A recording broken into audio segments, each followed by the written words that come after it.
Welcome to my channel friends.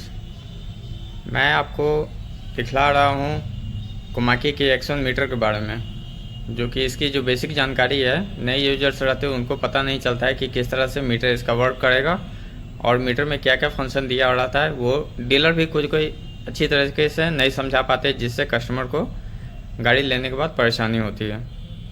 तो first of all पहले बात करें कि ये बैटरी का वोल्ट यहाँ पे शो करेगा, जो कि जितनी बैटरी आपकी चार्ज रहेगी ये यहाँ पे आपकी वोल्ट के हिसाब से वो शो करेगी, चाहे वो लीड बैटरी हो चाहे वो लिथियम बैटरी हो। और उसके बाद यहाँ पे आप देखिएगा, यहाँ पे आपका किलोमीटर आपका शो करेगा, जितना किलोमीटर आप चलिएगा यहाँ पे आपका ये बतलाएगा। उसके बाद हम देखेंगे कि यहाँ पे आपका 1 2 3 4 एंड रिवर्स है। जैसे कि आप एक मोड पे चला रहे हैं तो यहाँ पे एक हाईलाइटर होगा, फिर 2 पे चलाइएगा तो 2 हाईलाइट होगा, ऐसे 3।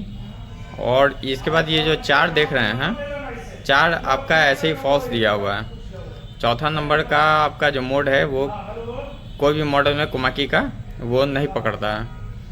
और इसमें साथ साथ ये दिया हुआ है आर यानी कि रिवर्स। अगर आप बैक करते हैं तो यहाँ पर आर जो दिया है ये हाईलाइट हो जाएगा, उसके बाद बैक होगा गाड़ी।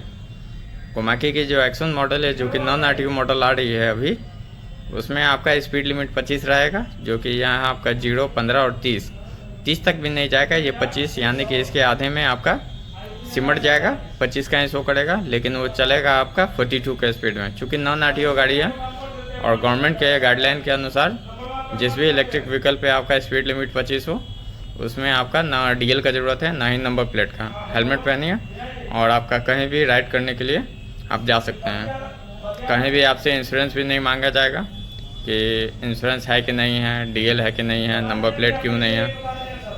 और जिसके लिए एक नॉन ड्राइविंग लाइसेंस का एक कार्ड आता है जो कि डीलर लोग कस्टमर लोगों को प्रोवाइड करते हैं, जो कि नई गाड़ी के साथ मिल जाती है उनको। इसके साथ साथ ये देखिएगा कि इसमें दिया गया है आपका ये गोल्ड कलर का। इसका मतलब क्या होता है कि ये ब्रेक का सेंसर हो गया। मतलब कि अगर आप ब्रेक मार रहे हैं तो ये लाइट यहाँ पर देखिएगा गाड़ी में ऑटोमेटिक जल जाएगा, जिसका सिंपल ये होता है कि अगर आप ब्रेक ले रहे हैं तो थ्रोटल से जो लाइन आपका मोटर में जा रहा है वो इसका कट ऑफ करने का काम होता है, जिसकी वजह से आपकी गाड़ी रुक जाती है। और ये आपका बगल में हो गया थ्रोटल का यानी एक्सीलेटर का। फर्दर मान लीजिए कि अगर आपकी गाड़ी गिर गई, किसी तरह का अगर डैमेज हो गया, तो ये अगर लाइट अगर ब्लिंक अगर करता है या फिर कंटिन्यू ये जल रहा है तो इसका मतलब ये समझ जाइए कि आपका एक्सीलेटर ख़राब हो गया है और इसको आके डीलर पे चेंज करवाइए।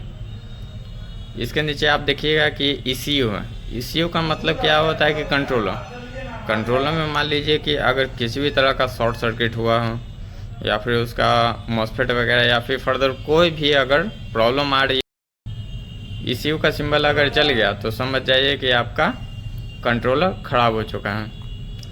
और साथ साथ इसके नीचे हम देखेंगे ये M यानी मोटर में अगर कुछ तरीके का अगर तकनीकी खराबी आ गई तो इसमें नीचे देखेंगे कि ये बल्ब अगर ब्लिंक कर रही है या फिर कंटिन्यू अगर चल रही है तो ये समझ जाइए कि मोटर में ख़राबी है और तुरंत डीलर के पास जाइए और इसको रिपेयर करवाइए, नहीं तो आपकी गाड़ी नहीं चलेगी। उसके बाद यहाँ पर देखेंगे कि बैटरी इंडिकेशन मैंने आपको शुरू में बतलाया था। यहाँ पर आप देखें कि यहाँ पे बैटरी का जो वोल्ट है वो आपका चार्जिंग और डिस्चार्जिंग दोनों शो करता है, लेकिन बहुत सारे कस्टमर को पता नहीं चलता है, तो आप इसको देखकर चल सकते हैं। अगर ये भी आपको अगर नहीं समझ में आता प्रॉपर अगर काम नहीं, तो इसमें हम क्या करेंगे कि इसमें प्रॉपर अगर अच्छी तरीके से अगर नहीं काम कर रहा है तो इसमें हम कस्टमर को एक एप्लीकेशन देते हैं जिसमें वो 99% एक्यूरेसी देती है, जो कि कितनी चार्जिंग है डिस्चार्जिंग है वो सारी चीज़ शो करती रहती है। और इसमें अगर यहाँ पे देखा जाए तो ये हो गया अपर डिपर का लाइट हो गया, ये इंडिकेटर का लाइट हो गया जो कि बेसिक चीज़ है। ये आपका हो गया सर्विस के लिए, जो कि आपका ये कोई ऐसा दर्शाता नहीं है कि आपको फिर से सर्विस करवाने के लिए जाना है, बल्ब जलेगा, ऐसा कोई भी चीज़ नहीं है। बस यही सब फंक्शन है दोस्तों, आपको ज़्यादा तकलीफ़ ना हो इलेक्ट्रिक व्हीकल लेने के बाद। इसी की वजह से मैंने ये वीडियो बनाया है। अगर कोई भी दोस्तों को अगर ये वीडियो अगर समझ के भी देख के भी अगर कोई दिक्कत आ रही है तो मुझे कांटेक्ट कर सकते हैं।